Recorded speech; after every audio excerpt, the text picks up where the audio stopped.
दरअसल मामला 7 अगस्त 2016 का है, जब तुकोगंज थाना क्षेत्र स्थित एक होटल के गैलरी से गिरने से शिल्पू भदौरिया की मौत हुई थी। आरोपियों ने घटना को आत्महत्या दिखाने के लिए शव को चौथी मंजिल के बालकनी से फेंक दिया था, लेकिन जांच में सामने आया था कि आरोपियों का शिल्पू भदौरिया से विवाद हुआ था और इसके बाद उन्होंने मिलकर शिल्पू की हत्या कर दी थी और बाद में सबूत छुपाने की कोशिश की। पोस्टमार्टम रिपोर्ट में भी मौत का कारण दम घुटने और गंभीर चोट बताया गया था।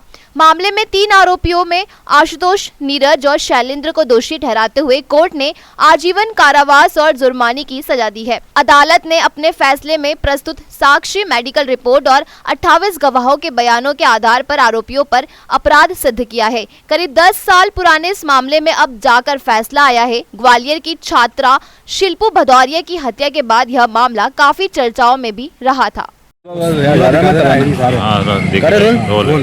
भैया, एक हत्याकांड हुआ था, उस पूरे ही मामले में किस कोर्ट ने किस तरह के आदेश जारी किए? घटना दिनांक 7 अगस्त 2016 की शिल्पू भदौरिया नामक एक लड़की की, उन्हीं के जो साथीगण थे आशुतोष, नीरज एवं शैलेंद्र, इनके द्वारा होटल लेमन ट्री में रात्रि को गला दबा के और हत्या कर दी गई थी।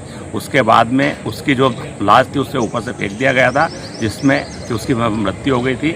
उसी को लेकर के आज दिनांक को श्री विश्व दीपक तिवारी साहब के द्वारा तीनों आरोपीगण को आजीवन कारावास और साक्ष्य छुपाने के मामले 7 वर्ष का अतिरिक्त कारावास की सजा सुनाई गई। किस तरह से इस पूरे की क्या कारण आए थे हत्याकांड? क्यों इस पूरे हत्याकांड में जो है कि आरोपियों की जो कहानी थी कि मृतिका के द्वारा आशुतोष को शराब पीने से मना किया गया, उसी में उनका विवाद हुआ और वो कूद करके उसने आत्महत्या कर ली। पर उसमें वास्तविकता में ऐसा नहीं था, क्योंकि जो मृतिका थी उसके गले को दबाया गया था। इसके अलावा भी उसके शरीर पर अन्य जगह भी चोट के निशान थे और कहीं ना कहीं उनकी आपस में हाथापाई हुई थी, क्योंकि जो मृतिका थी उसके जो नाखून थे उस पर भी चमड़ियाँ आई थी।